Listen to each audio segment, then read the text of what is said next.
So I just wanted to, first of all, say thank you to the Friends of the Archives for inviting me here today. Can everyone hear me okay? Is that, maybe that's a bit better. There we go. For inviting me here today, and Thomas for keeping after me to respond to emails and making sure I actually know where I'm going when I'm coming here. So thank you very much. I'm really excited to share some of my research with you in person and talk about the women's suffrage movement in British Columbia, especially because I completed my research on this book here, and you can see this is the cover of the book that I published about a year and a half ago. Just as COVID shut everything down, it's really kind of dispiriting to have a book come out, something that you've spent so much time on, and then not get a chance to talk about it in person. So I think this is only the second time maybe that I've been able to meet people in person to talk about the research. So I just want to start off by giving you a little bit of context about where this research came from. So about 6-7 years ago, I joined a national project on the history of the women's suffrage movement across Canada under the leadership of women's historian Veronica Strong-Bullock. I think some of you may be familiar with Nikki Strong-Bullock's work. And her vision was that there would be one book for each region of Canada that would really look at the similarities and differences across the whole country. And my contribution ended up in this book here. And this is the cover. This is an image of Agnes Deans Cameron, the very well-known author and suffrage activist and teacher and principal who lived here in Victoria. As someone who grew up in Ontario and went to graduate school in Ontario, this was a big learning curve for me. And I've really enjoyed coming to Victoria, working in the archives here, and getting to know the history of the province and the history of this city just a little bit better. So before I get into, I sort of have four big ideas that I want to talk to you today, about the suffrage movement. But before I get into what those are, I wanted to give you kind of a brief overview of the movement itself. So suffrage, or the right to vote, was just one part of the first wave feminist women's movement that began around the mid-19th century. So depending where you lived, of course, the date is going to look a little bit different. So the 1840s, 1850s, and extended through the first several decades of the 20th century. So if you're looking at suffrage in Canada, or you're looking at suffrage in the United States, those dates are maybe going to look a little bit different. What's really interesting is that historians of suffrage in this country, in Canada, have largely ignored British Columbia. And for those of you who are interested in BC history, you know this is long the complaint of BC historians. The work has largely focused on central Canada, a little bit on the prairies. People like Nellie McClung, for example, I think we're all familiar with Nellie McClung from Manitoba. And they have sort of, as I put up here, there's this stereotype that women in BC and the movement in BC was boring, dull, one word was derivative, and polite and conservative. And those are really stereotypes about the women and stereotypes of the movement itself. But BC wasn't dull at all. That's what I learned when I was doing this research. And some of the women and parts of the movement I'm going to talk about here today really do challenge a lot of those stereotypes. And I hope I can convince you that they were a little bit louder and a little bit more complex politically than we've often imagined those women to be. So today I'm going to talk about 4 things that I think make the BC movement somewhat unique. There are more, but I've just chosen these 4. And I'm sorry they're in blue. I realize you can't see them very well, but most of the writing is in white on screen. So I'm going to start off talking about how BC was the first province in the country that attempted to alter legislation allowing white settler women the right to vote. So BC did lead the way. The second thing I want to talk about today is how most provinces did have independent suffrage movements, but the one that emerged in British Columbia, particularly in Vancouver, was quite unique because it was very influenced by socialism and organized labor. There was a social justice and social democratic element to the movement that makes it really interesting. The third point focuses a little bit more on Victoria, because what's really fascinating about the movement in BC and about Victoria is support for militancy. So we'll talk about that in a little bit more detail. But keep in mind the Women's Social and Political Union, the WSPU. When you think of those images of women in the streets of London and those mass parades smashing windows, those were the suffragettes of the WSPU. And there was a lot of sympathy and empathy for those women here in British Columbia. And we'll end up in 1916 with the referendum on women's right to vote and how that altered the political landscape for women in British Columbia. So that's a little map of where we're going today. Now, let me just try this. There we go. Okay. So let's go back to the 1870s in British Columbia, where politicians here in this province were the first in the country to attempt to create legislation allowing white settler women the right to vote. And I think that this history, there are lots of reasons why this was happening so early here in the province, but I think it's connected to the rich reform movement and the women's movement that was centered in Victoria here in the 1880s and the 1890s. So one question I get asked a lot around this project is, well, when did women get the right to vote in British Columbia? What's the answer to that question? And I always say, well, I can't really answer that question for you because it depends on who you're talking about. So voting rights for women they're not one single thing that's won at one particular time and place. And that's true across the whole country, not just here. I like to think of voting rights as it's something that exists in a matrix of exclusions. And those exclusions are gender, race, ethnicity, property, job status, military status, religion, marital status. And it also depends what level of government, school board, municipal, provincial, and federal. So answering that question is almost impossible. And I put this slide up here because I think it's important to remember that BC had the longest lasting racial restrictions on the provincial vote of any province in Canada.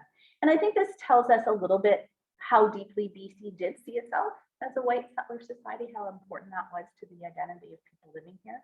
So this slide reminds us and it shows us that Chinese Canadians, Japanese Canadians, South Asian Canadians, and First Nations are explicitly disenfranchised and then explicitly re-enfranchised at these dates, on these dates that you see up here, and that's provincially. Federally, First Nations people, of course, cannot vote until 1960.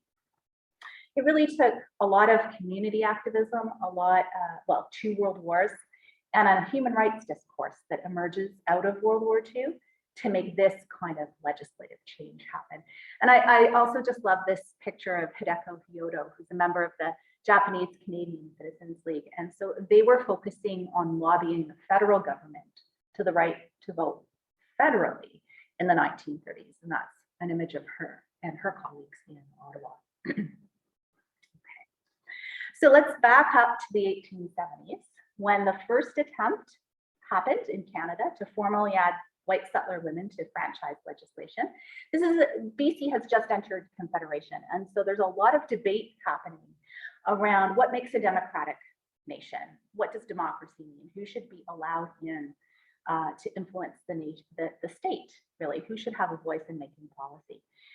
And here we see in the 1870s that there's a small group of male provincial politicians who embraced the idea that a larger franchise, a more expansive franchise or right to vote, one that included white settler women, made a nation modern and made a nation civilized. So I'd say they're in the minority, but there are a few of them. So let's pull up William Fraser Tolmie. Many of you are probably familiar with William Fraser Tolmie.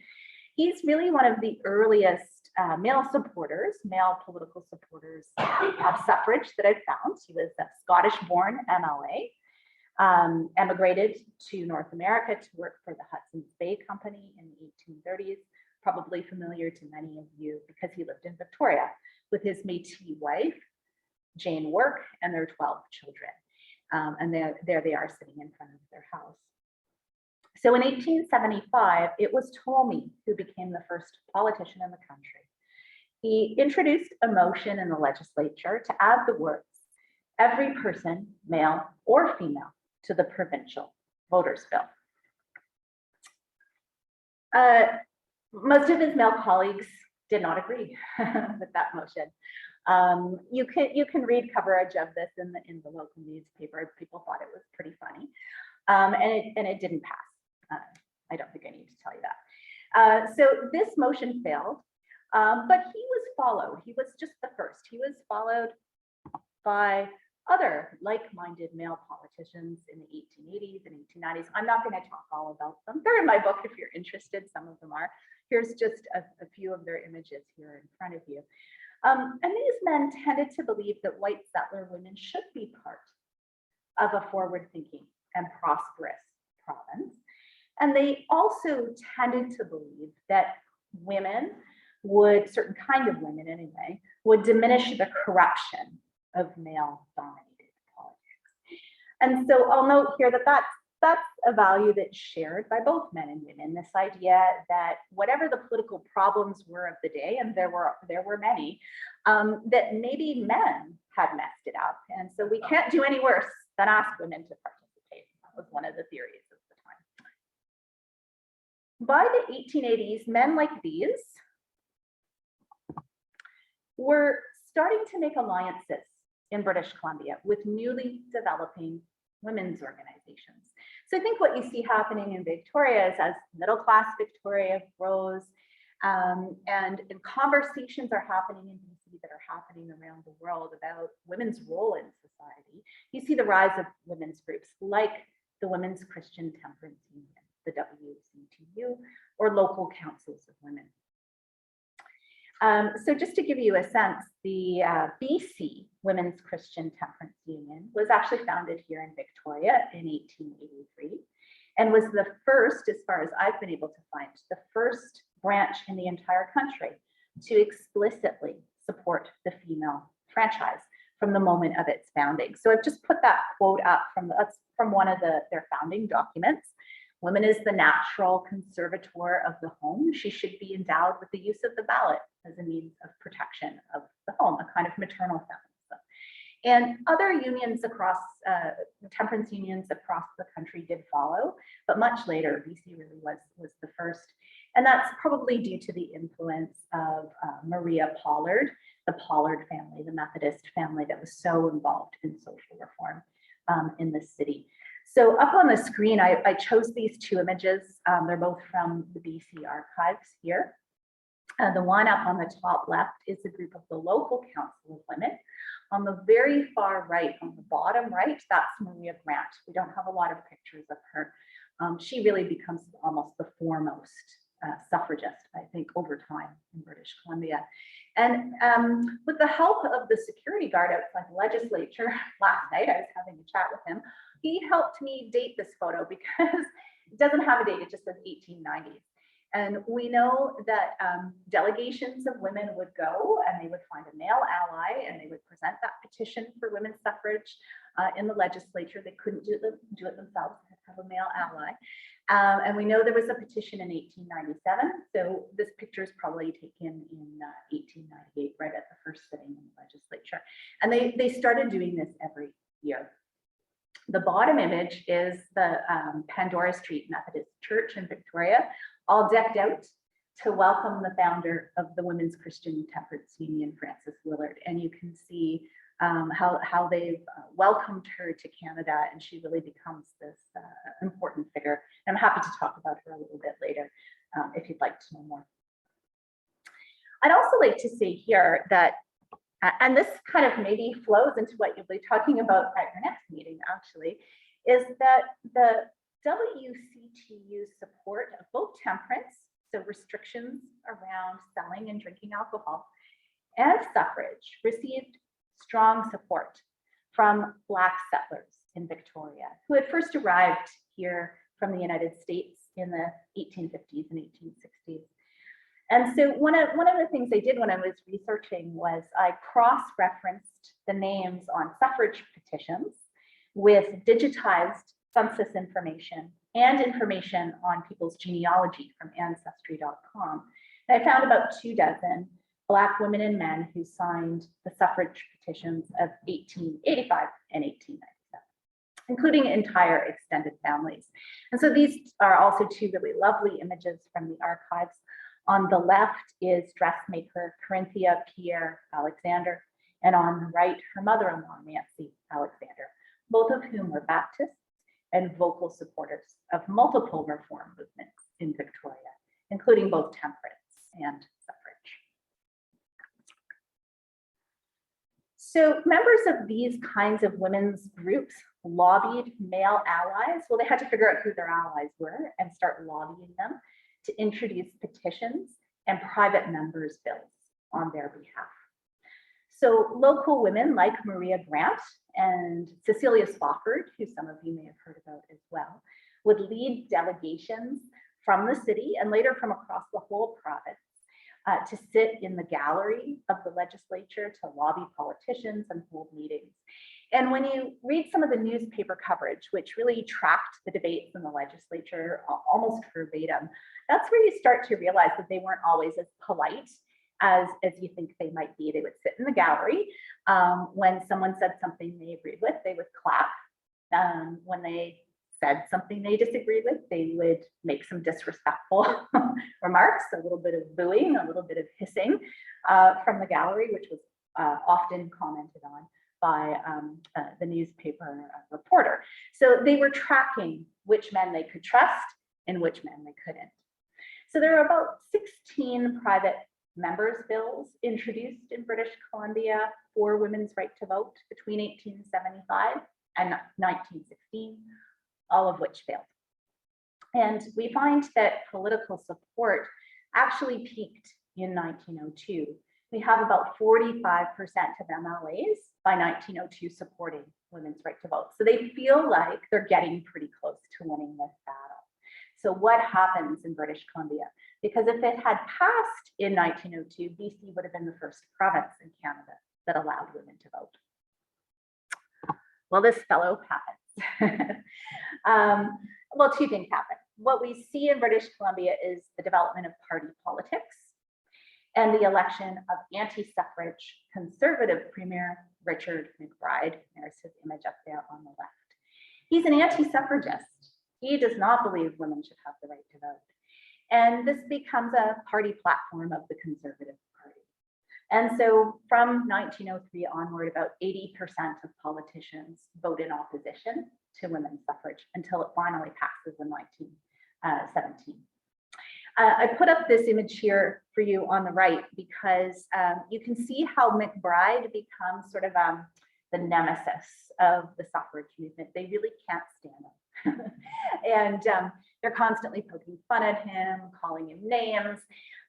He thinks that, McBride thinks things that most anti-suffrage men, known as antis, believed at the time. They really believed that enfranchised women would dominate men, would steal their jobs, and destroy marriages, potentially overthrowing the entire social order. And it's a little bit cut off on the side, but the little bubble above her head says haughty. They found him to just be so condescending. They really didn't like McBride. Some men went further. So Cowichan MLA James Mutter said in the legislature that he thought that women were too stupid to vote. So he backed this up by saying, this was in 1898, it's a scientific fact that the brain of a woman is 2 ounces lighter than that of a man, end quote. And so there are a whole host of arguments here that people were using. Again, I can talk a little bit more about that in the Q&A if you'd like. And it's pretty common across all provinces and in fact around the world. So I'm just going to show you two images. Just so you get a little sense, I like to talk about this because I like people to get a sense of what suffragists were up against. This colored postcard on the right is British anti-suffrage propaganda. It's circulating though throughout the world. And certainly these themes are coming through in Canada. On the left is a Canadian version of anti-suffrage propaganda. So this idea that women who vote will forget about the home. They'll leave their poor husbands alone to cook in the house, at which point their stove will explode and the house will be set on fire. On the right, perhaps a little bit more vicious. So this kind of propaganda tended to draw suffrage women with wide gaping mouths and bright red noses, and you can't see, but on the bottom of her shoe it says "Votes for Women," and she's kicking the guy out of his rightful place. So this is a very kind of common theme in anti-suffrage propaganda, and that is what suffrage women were constantly battling against, both here in the legislature, but also around the world. And there's tons of this online. Just Google anti-suffrage propaganda, and you could spend several hours looking at some of this stuff. Now, despite this opposition, there was that support that I was talking about a little bit earlier. And actually, suffragists came very, very close to victory in 1899. And that is the year that Nanaimo MLA Ralph Smith, so pictured up here on the right, introduced a private member's bill that lost by only 1 vote on second reading. Smith was a former coal miner and labor leader and later liberal politician, and his wife Mary Ellen, also pictured up here on the left, was a leading suffragist, elected the first female MLA in BC in 1918, and she actually goes on to become the first female cabinet minister in the British Empire. This really is a heartbreaking loss for suffragists because an MLA admitted the very next day that he accidentally voted against the motion. So he said he meant to say yay, he voted nay. And if he had voted as intended, it would have been a tie vote broken by the speaker, who was a supporter of suffrage. So this actually really was a heartbreaking loss for the movement. Really kind of, it deflated them a little bit. And it also created an outpouring of public opinion. So when you read the Times Colonist from this time, the editorial team was horrified. Oh my goodness, we've come so close, but not in a good way. Their position was suffrage was revolutionary because it would allow women to take over society and replace men in all walks of life. So for them, it was a close call, but it went in the right direction. So, this failure in 1899 and all the other ones that kept following led to just this increased sense of frustration in the movement. Sorry, and what it says at the top is the rise of an independent suffrage movement, the Political Equality League, the PEL. So what we have is a movement that feels like, are we ever going to win? What have we not done correctly? What can we do to move this political movement forward? So I'm going to pick up the story in 1910, when BC women decided that they needed an independent suffrage movement led solely by women. Because prior to this, they were working through the WCTU, or the local council of women, or their local churches. There were some local churches, the Methodist Church, for example, did support women's right to vote. They wanted their own movement. And so from this date in 1910, you see a rapid development of a suffrage movement, not just in Victoria, but across the Lower Mainland and into the interior of the province. And this is really where you see a provincial suffrage movement truly born. So how does it start? Well, under the leadership of Methodist reformer Maria Grant, she's everywhere, the Political Equality League was founded in Victoria in December of 1910. About 70 people attended, both men and women. I'll note here that men were welcome to join and pay membership dues, but they were not allowed to hold positions of leadership in the Political Equality League. These are some of the people that attended that first meeting in Victoria. We have Maria Grant. There aren't many great pictures of Maria Grant, and I don't have a studio image of her. We have Martha Douglas Harris, the youngest daughter of former Governor James Douglas. She was a vocal suffragist. She raised a lot of money for the movement. Cecilia Spofford, a former teacher and a Baptist, and Harlan Brewster, the leader of the Liberals and soon to be premier of the province. And actually, Cecilia Spofford and Harlan Brewster went to the same church, so they knew each other there. So they set up this new organization, the Political Equality League, And the very next month, Maria Grant travels to Vancouver to help social gospel reformer Florence Hall set up a Vancouver branch. So this is covered in the Vancouver Daily World. They get a similar group of people out to set up their own local branch. The idea was that these two cities, Victoria and Vancouver, would be the nucleus, sort of the beating heart of the suffrage movement in British Columbia. And they get busy, they get to work. I mean, they'd all been working in suffrage for a while, but they really do get to work very fast. They hire 2 paid organizers right away.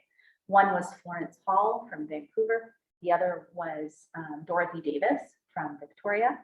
And they send them out to tour the entire province to establish PELs across the whole province, the Lower Mainland and the interior. So this gives you a little, I'm not going to talk in detail about this, but I just wanted you to get a sense of how quickly they're acting and how quickly they're kind of traveling across the province to set up independent suffrage organizations. And there's some really lovely files in the BC archives here that show how this worked because they kept really good records. So basically, I'll talk about Dorothy Davis because she's the one who goes mostly into the interior, like into the Okanagan, for example. She would contact people she knew. She'd contact local leaders, mayors, police officers, temperance reformers, anybody that she thought would support them. They'd set up meetings and she would come prepared with a stack of pledge cards and petitions, pre-printed and ready to go. And they'd circulate them around the room and then she'd collect them and she'd mail them directly to Richard McBride. So it's sort of been an era before social media. You know, this was the way to sort of get the government to pay attention. And many of those are still here in the archives. But lest you think everyone was getting along, what we see are tensions starting to emerge between Vancouver and Victoria. Maybe not totally surprising. Vancouver is beginning to grow in size and in political power, and tensions between women in these two cities were starting to deepen. So what we see is sort of formal leadership starts to slowly shift away from this older generation of mostly middle-class women in Victoria to a generation of women in Vancouver. They're about a decade younger.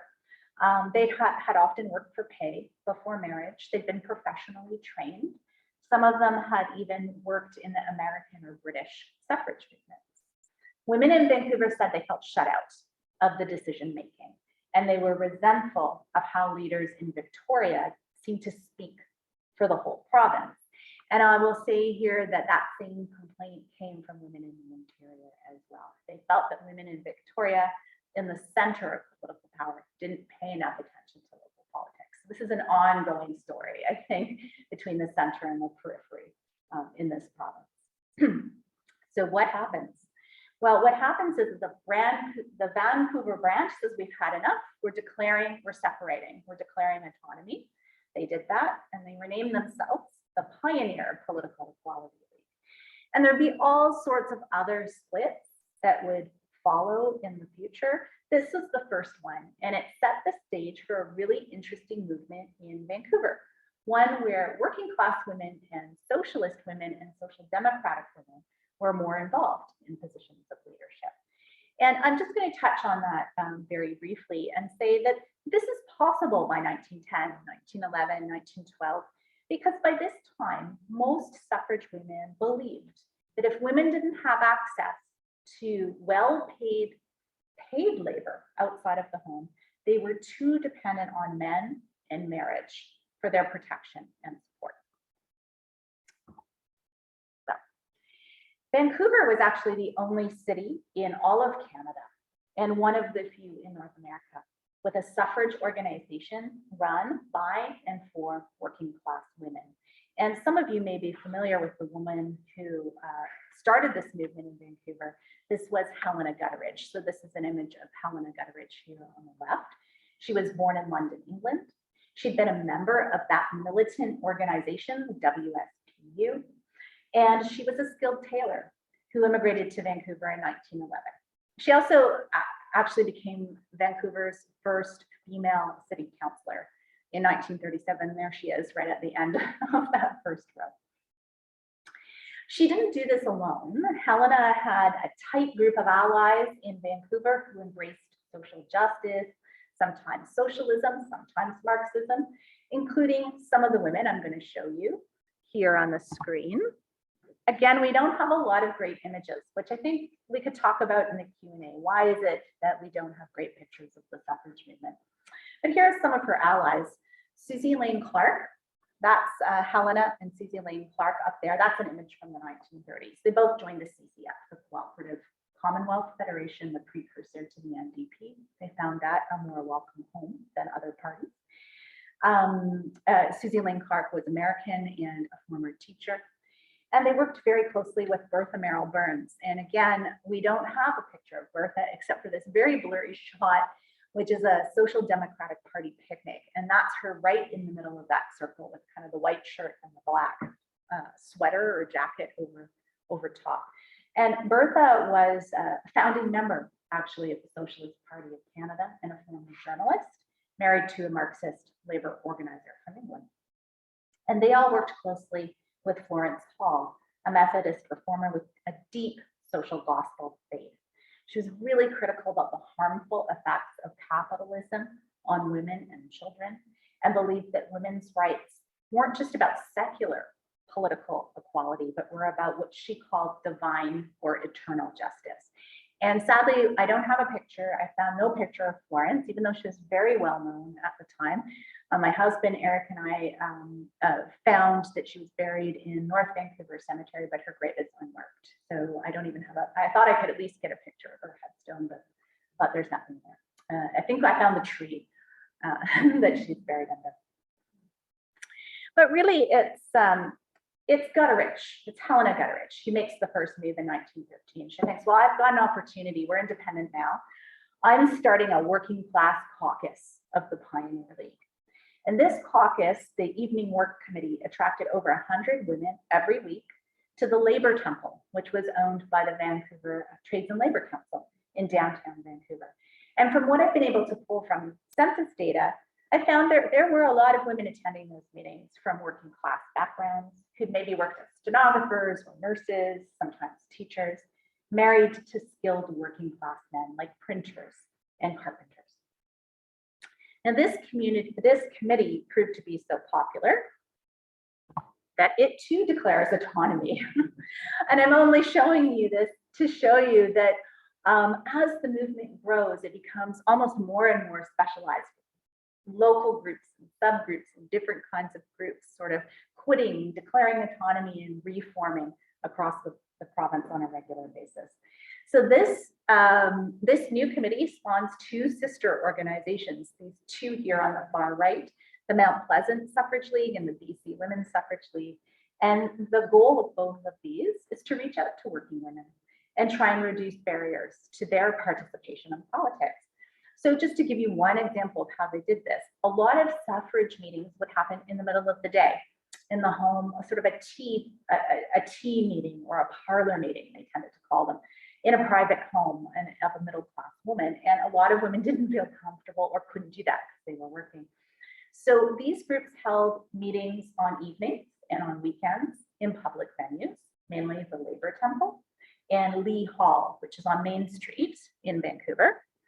And as I always say, shockingly for Vancouver, both of these buildings still exist, so you can still see them. There's two archival photos and a more recent one. Children were welcome. This was another tactic that they used, an acknowledgement that most working women just couldn't afford or get childcare. They held open air meetings on the streets. They handed out pamphlets on street corners. They even entered a float in the Labor Day parade in 1915. And I don't have a picture of the float, but I want to show you a picture that I did find of a float in Victoria, just to give you a little bit of a sense of what this might have looked like.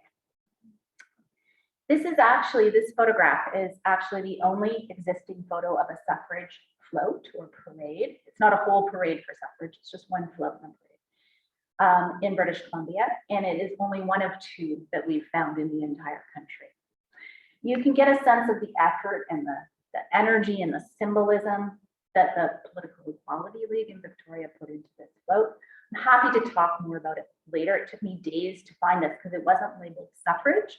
I just knew it existed from the newspaper, and I thought there has to be a picture. And so I went to the archives database and I typed in parade, and there's quite a lot of parade photos. And then I typed in the year, and I took a couple of days looking through all of them and hit on this one and thought, I found it. There it is. These are suffrage women and their daughters on horses carrying bugles.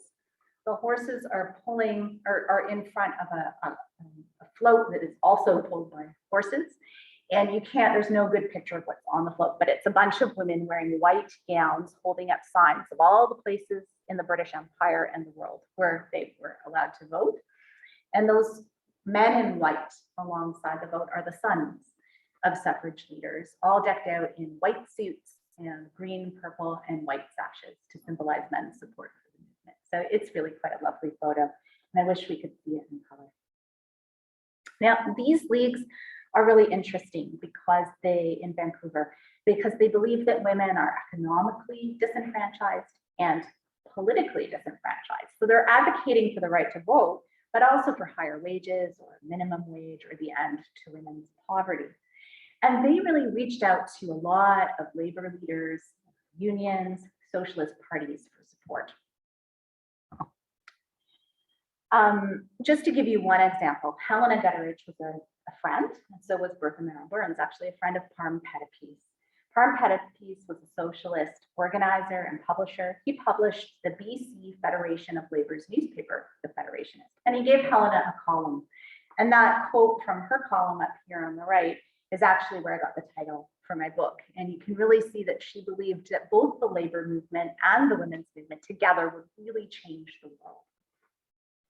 But organized labor and socialist parties weren't always comfortable homes for suffragists because they tended to prioritize male workers. They tended to assume that women, if they had the choice, would be happier at home. And they sometimes complained that women's equality distracted people from the larger goal, which was reforming or abolishing capitalism. So women started to think that they couldn't rely on male-led organizations to be reliable allies, and they needed to work together around shared goals. So BC suffragists found many ways to build their own suffrage culture. I mean, one was through these leagues that they developed where women held positions of power. They hosted public debates, they wrote newspaper columns and op-eds, they submitted petitions. Every piece of this suffrage culture was meant to educate the general public, to convince men to support them, to find their allies in the legislature, and to convince people that women were indeed fit to vote. The other thing I think what women were trying to do is build a culture with a sense of momentum, because they kept failing, right? Their movement seemed to fail. And they wanted to create a sense of momentum and solidarity that would carry them through those bad moments and carry them forward into the future. So I'm going to give you just one example of a really interesting piece of suffrage culture that's tied most directly to Victoria. And that's the suffrage periodical, The Champion. And the Champion is actually, the whole run of the Champion is held here in the British Columbia Archives. And one of the archivists was kind enough to digitize it for everybody who was working on this collective project. So the BC PEL decided to follow the example of British and American women by publishing its own dedicated suffrage journal. It was published for 2 years, 1912 to 1914. It dies because of World War I, essentially. It was edited by the ever energetic Maria Grant and Dorothy Davis. And it's a really engaging peek into suffrage culture at the time. So the editors tried really hard to boost circulation. So a journal like this is about sharing information with people who believe what you already believe, but it's also kind of a propaganda tool, right? You want to convince people who don't agree with you to change their minds. And so this journal does a little bit of both things. They brought in a lot of ad revenue. So this example on the left shows that they're reaching out to local businesses to try and sell their wares to independent women. They convinced the CPR to sell it on westward bound trains in the hope that people would pick it up. They tried to highlight the global reach of the movement, to argue that women's equality was a universal dream shared by every woman across the world. Sometimes those columns were a little bit condescending. They assumed that women of other lands, as they called them, were just waiting to be told how to be liberated. But sometimes they were forward thinking at the same time. The editors of the Champion celebrated, for example, the women of China, because the Chinese suffrage movement had had a lot of victories. And they really admired their dedication and celebrated China as an example of a modern nation. They also had a lot of fun. They wrote a lot of jokes and they satirized anti-suffrage men as unvirtuous, unmanly, and unworthy of the right to vote. And I'll end here by saying we can take a look at the cover. This is the cover of the Champion. This is what it looks like pretty much every month. And the cover itself tells you a little bit about the movement. So what we have is the central figure here, which was borrowed of Justice, which was borrowed from a British suffrage journal.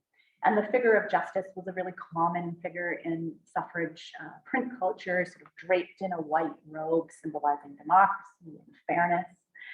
But somebody at the PEL, probably Maria Grant, wanted to change it and rework this image for the BC audience.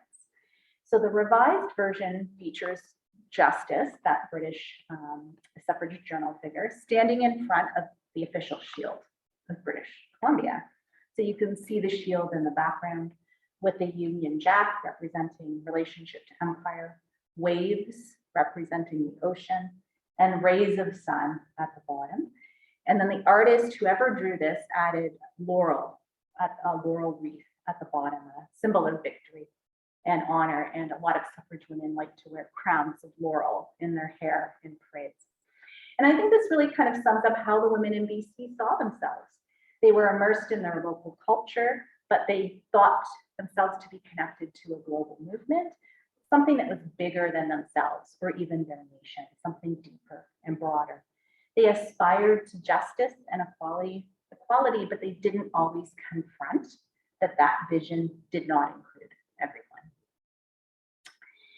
So I'm going to end in just a moment by talking about the referendum and the legislation that gave women the right to vote. But before I do, I wanted to tell one more brief story because it's a little bit more about Victoria.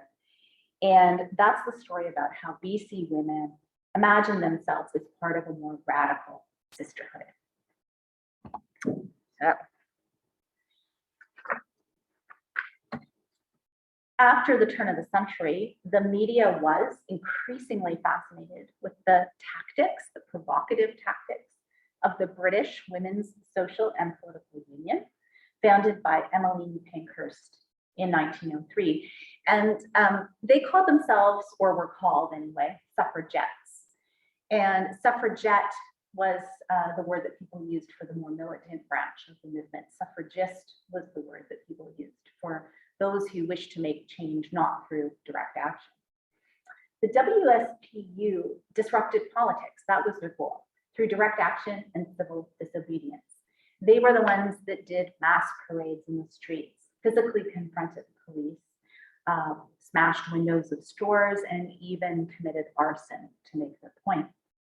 Now, suffragists in British Columbia didn't engage in those tactics, although they were blamed unfairly for doing so. There was a story that went around that suffragists in Revelstoke had burned down a theater, but it wasn't true. But they were sympathetic, and they had a really strong sense of solidarity, maybe the strongest in the country, with militant suffragettes. Many suffragists had actually participated in direct action, like you're seeing here on the screen, prior to moving to Canada, or had personal friends in the WSPU. So for example, George and Margaret Pethick were an ardent suffrage couple who lived here in Victoria. They also happen to be the brother and sister-in-law of the famous British militants, Emmeline and Frederick Pethick Lawrence. So there's Emmeline there on her release from jail for participating in a riot in 1912. And Frederick was a lawyer. He provided a lot of legal advice, and they raised a lot of money for the movement. They're released from jail, so they come to Victoria for 6 months to live with George and Margaret. And Emmeline becomes quite a popular speaker on the local suffrage circuit, known for her insistence that, in her words, women would rather die than surrender to political equality. And suffrage groups loved to host her. Provincial leads here in BC also deliberately chose the colors of the WSPU. So that is the famous color scheme of green, white, and purple. But that color scheme is the British suffragette scheme. Most Canadians chose the American colors of gold and purple. I think this was a conscious strategy. They wanted to brand themselves with this idea that they were radical and militant, even if they didn't engage in those tactics. They nurtured this culture of vigorous debate. They invited radical activists to give talks, to tour Canada. So for example, the Political Equality Week brought in Glasgow suffragette Barbara Wiley to Victoria, Vancouver, and New West in 1913. She claimed that these are her words: "Women are at war with the men, and the only way to win is by violence." End quote. What she meant by violence was property violence, not violence against men. And she was cheered on by the crowd as she made those statements. There was a lot of interest and support. In 1911, the infamous Emmeline Pankhurst visited Victoria on a North American tour. She had a very enthusiastic reception here. She was feted by local suffragists, including Agnes Teens Cameron and the mayor. She delivered an entire lecture justifying the militant methods of the suffragettes in England. And it's that visit that actually prompted Margaret Pethick to establish a Victoria-based WSPU. People were starting to get a little nervous to hear about this. It didn't last very long. It got reabsorbed back into the movement. But I think it really shows a willingness to think hard about what kind of tactics you're willing to take on to win the right to vote. I think what we see is support, but also ambivalence in British Columbia. There are some women here who've worried that supporting women like this would alienate sympathizers and make women look undignified. But many admired the militant suffragettes, their willingness to stand up to oppression, to go to jail. Some of those suffragists went to jail and were force-fed because they went on hunger strikes. So there was a sense that these women were martyrs, almost saints. And you see some of that imagery in the movement as well. Freedom fighters, often compared to Joan of Arc. So you often see these kinds of images of justice with a shield, sometimes a sword, and a lovely quote by Bertha Merrill Burns, kind of justifying property violence. Now, suffragists didn't take up these tactics here, but they debated doing it. They always insisted violence wasn't necessary yet. That was always the phrase. It's not yet necessary in BC. I think it's really telling. If respectable British women could be pushed this far, maybe the same thing would happen here if Richard McBride didn't do what they asked him to do, which was let women vote. By 1914, the group here in Victoria was openly debating whether they should adopt more confrontational and radical tactics to force the government to action. And we don't really know what would have happened because the war broke out and the movement kind of softened for a couple of years. That takes us to what did happen. How did we get to 1916 and 1917? So we'll just end with the story of, if someone says to me, what date did women get the vote? I will sometimes start with this date. The provincial vote does come to the majority of women in 1917, but it doesn't come the way that suffragists had hoped. The First World War slowed all that momentum, but then Premier McBride resigns. There's a political scandal in the Conservative Party. He resigns, he's replaced by William Bowser, and suffragists think, this is our chance. We'll just convince him. He'd been the Attorney General. He dodged the issue, as politicians do, and he said, okay, we'll support passing legislation, but only if the majority of voters support it in a referendum. And the women say, but only men can vote. So if only men can vote, how is that democratic? So he didn't listen and simply scheduled the referendum alongside the general election in the fall of 1916. So you can imagine that suffragists are pretty angry. They see this as anti-democratic. Some just refuse to campaign for the referendum. They say, this is ridiculous. We're just going to throw all of our energy into electing Harlan Brewster. He supports suffrage. The Liberals support suffrage. Why waste our time? In the end, though, most were convinced to form a coalition movement to get this job done. It's called the Suffrage Referendum Association, headquartered in Vancouver with a branch in Victoria. It's a non-partisan association. It has men, women, Catholics, Jews, Protestants, and it works with conservatives, socialists, and liberals. They issue propaganda like the kind you see up here on the left, the postcards that they would mail out, take it out into the streets. And they trained women in election procedures and to act as scrutineers at polling booths in the fall. And so this, this is just a picture from the newspaper, but this is a group of scrutineers in New Westminster who are proudly posing for their official photograph after participating in an election in which they could not vote.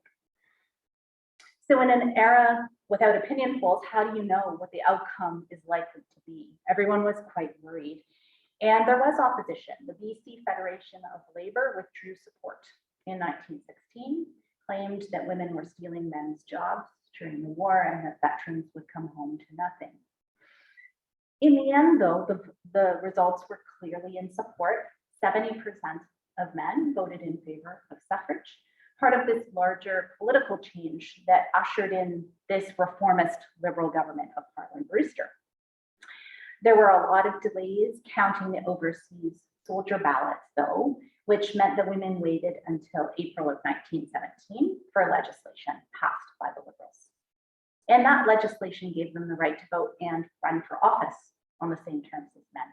So this is the answer people often give to that question, when did women vote? But I want to end by suggesting a couple of things and ways that this legislation actually did fall short. First, it came too late to let women in BC vote in the federal election, which was a very important wartime election on the government, the coalition government of Robert Borden. Suffragists also struggled in the 1920s and 30s. They weren't quite sure how best to use their political power. So a lot of internal debates. Do we join a mainstream party, join a socialist party, a third party, a farmers party, stay nonpartisan, try and get women independents elected to office? We know how hard that is. Maybe even organize a separate women's party. Ultimately, women remained very underrepresented in provincial politics until the late 20th century. And there were lots of reasons for that, but part of it was that there wasn't really a clear path forward. And to end where we began, legislation explicitly left racial restrictions in place until after World War II. So as vibrant and complex politically as this movement was, not a single organization or leader in it reached out to Indigenous women or racialized women in the 20th century. And they all accepted racial restrictions on the vote. In fact, rarely talked about them at all. And this failure, I think, really limited the movement. And it does seem a little bit egregious given the early support for suffrage from the Black community in Victoria, but also because of the activism of Indigenous women. So we'll just end with these two images. Women like Jane Constance Cook or Gax Deslas, here pictured on the right, who is very active in Indigenous rights activism in British Columbia, and shared many of the same concerns around temperance and legal protections for women and children at exactly the same time the suffrage movement was active.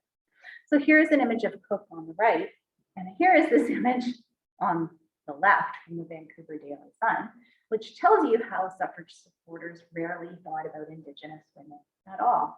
Here we see a celebration of women getting the right to vote in 1917, and it's an Indigenous woman who's holding out a welcome to full citizenship at a time when neither Indigenous men nor women had the right to vote provincially or federally. entirely. And I think that kind of sums up the lack of thought in the movement around these issues of race and inequality. So in conclusion, I hope that even this short journey into these stories about suffrage tell us a little bit more about a movement that deals with issues that I think are actually still relevant today. You know, this relationship between economic and political inequality, the refusal to deal with racism, the underrepresentation of women in politics, and the often very difficult need to work collaboratively across differences to achieve social change. The movement had some failures, but I hope that I've shown you, or convinced you anyway, that the women who built it were more complex and a little bit noisier and louder and maybe even more interesting than they've been remembered. So thank you very much, and I'm happy to take any questions that you might have.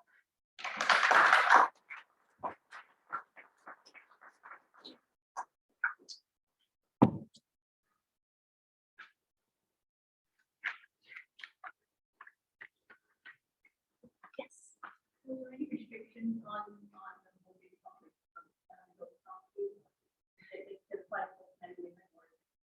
There were mostly municipally and at the school board level. So British Columbia, there are probably people here who know. So were there property restrictions? Yes, there were, mostly at the municipal level. And then of course it differed depending on what municipality you were in, but also at the school board level. But BC dropped a lot of those property restrictions. I've forgotten the year, I'm sorry, at the provincial level quite early. And residency requirements were dropped early too because of the immigration to the province. As they wanted to bring more men into the franchise, they dropped some of those restrictions. But just to give you an example, at the school board level, where women first get the right to vote and run for office, Cecilia Spofford was hugely popular in Victoria. She was the choice of the local movement to run for office, but she and her husband didn't have enough property for her to run for office. She didn't qualify because of the property restrictions. And he was a carpenter and she was a retired teacher. So those property restrictions did prevent a lot of people from participating at the local level.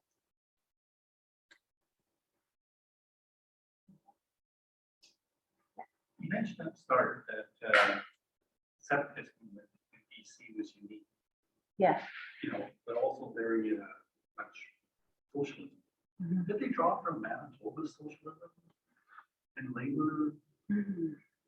That's a great question. So I think this is an ongoing debate in BC labor history. How unique is British Columbia and compared to other provinces? In part of my book, I do talk about how BC did see itself as part of the West and saw the West as unique and special, as a place that was more modern, a place that was more open, a place where there was potentially more equality. I do think that the labor movement was powerful in British Columbia in a way electorally. Socialist parties are electing men to office quite early in this province, and at some points they're holding a balance of power. So I do think that the influence that they have is stronger here than you see in other provinces, and I think that allows for a difference in the suffrage movement sees the labor movement as a real political ally because they're not outliers in quite the same way. If you've got a socialist MLA in power, you can lobby him to support your right to vote. So they see socialists as potentially holding political power, and they're reaching out to them in ways. It's not that it doesn't happen elsewhere in Canada or even Manitoba, but it happens here more regularly, is what I'd say. Thank you. I have a question from online from Jackie Jones Vicker. So she says she has a comment for us. She says the audio has been hit and miss throughout. So I would like to ask, when did white women get the vote in BC? I have a voter's card from my great grandmother for 1918, but not sure what the answer was to that in this presentation because of the audio. I'm not sure if this was my great grandmother's first voter card or not. Thank you. There was a lot of reverb. Did you get that?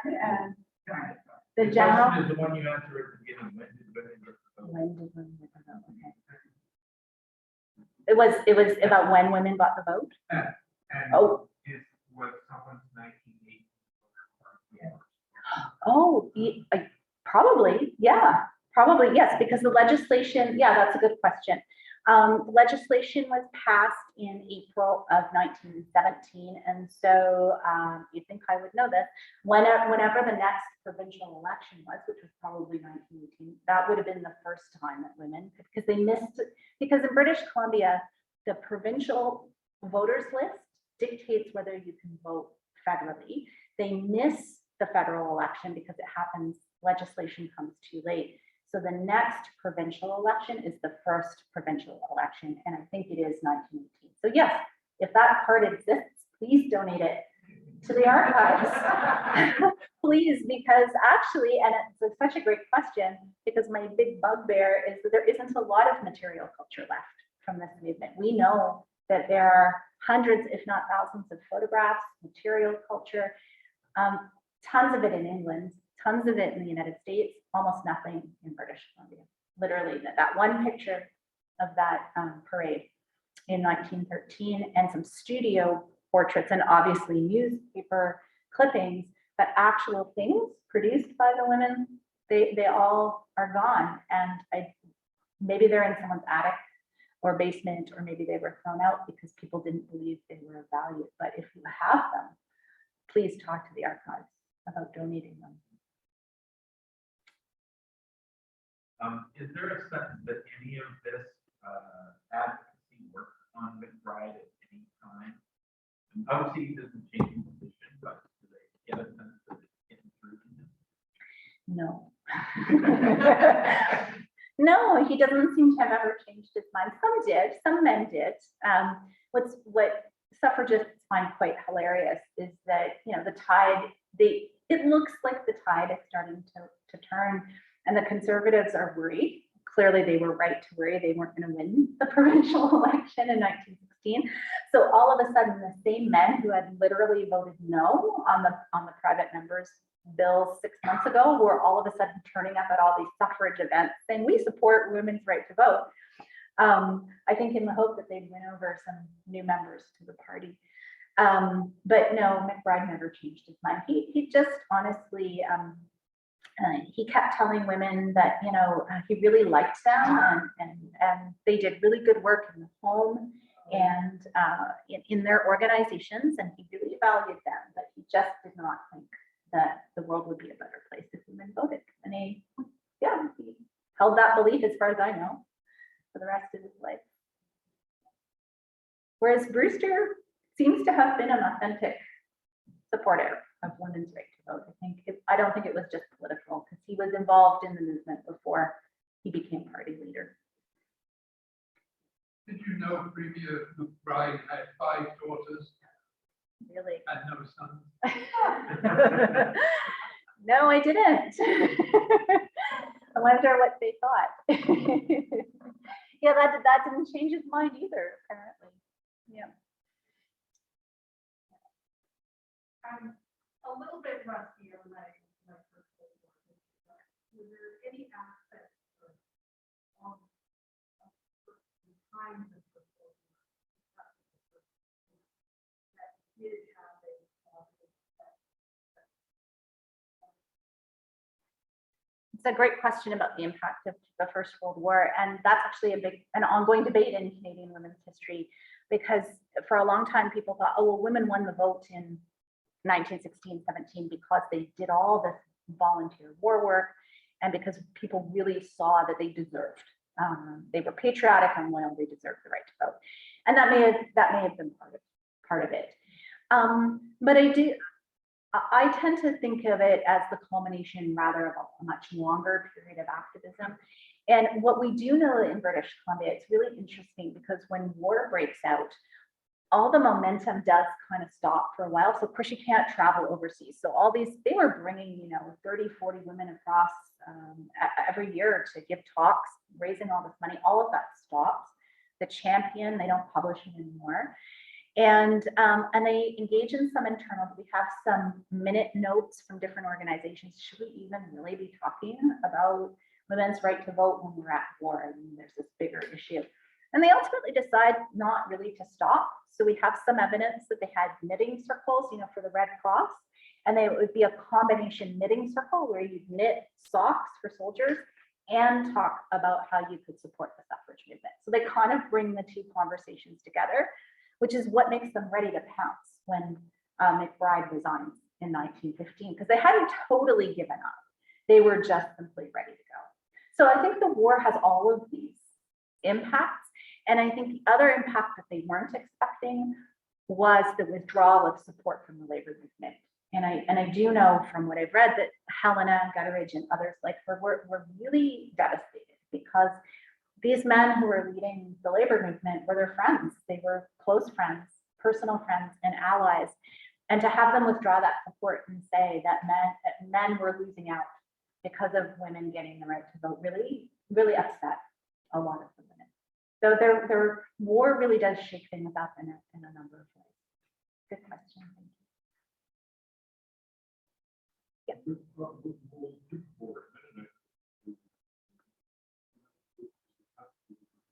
Yeah. Mm-hmm. Yeah, I mean, religious affiliation is, and there are people working on this, but yes, I mean, exclusions around religion prevent both men and women in Mennonite and Duke of War communities from voting. Well, I think it's into the 1940s.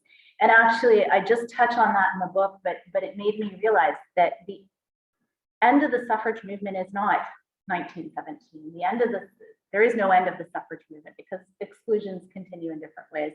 It's really the end of it's really the 1940s when people actually start talking about religious restrictions, race restrictions, and use the language of human rights that emerges out of the disaster of the Second World War, that creates an impetus to make even deeper change around those things. So to me, the suffrage movement continues well into the 1940s, but of course it includes men, because men were excluded for those reasons from voting in British Columbia and in other places as well.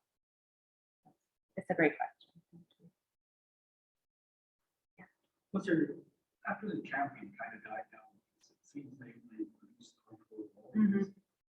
Was there something that came back to replace it? Had a similar impact? No, it dies and that's it. So it's really just that 2 year, this is the champion. No, it doesn't come back. I think women started getting jobs. They were a little more vocal and visible, writing more newspaper columns. Maybe they felt they didn't need a dedicated periodical. And also because I think the fight to vote had become this really singular focus, that once they received it, the movement had to spend a lot of time thinking about where it was going to go next. So there's all sorts of women writing, and there are religious periodicals, the Methodist Reformer, there's labor periodicals that women contribute to, but you don't see a periodical like that. It really is unique.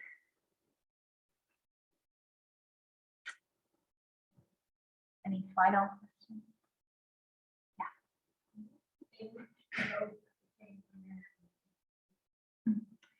Here, yes, oh that, yeah, the age. Yes, so when the legislation comes in, they're always very careful to say on the same terms as men. So whatever the terms were for men around race or age was the same for property. If it was municipal, it was the same for women. That was different than Great Britain, where I believe the first group of women who get the right to vote were over the age of 21, I think. So there was an age restriction. And actually, just as an aside, that Dorothy Davis, who was one of those organizers from Victoria, she got so frustrated that she created her own separate suffrage organization that's separated from this one here called the Go-Aheads.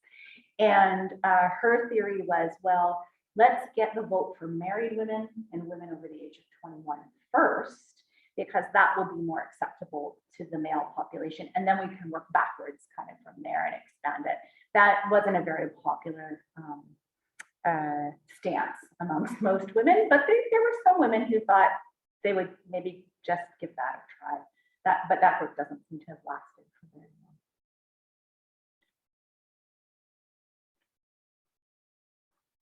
Thank you. Okay, we can please thank Dr. Lara Campbell from Simon Fraser University for coming today.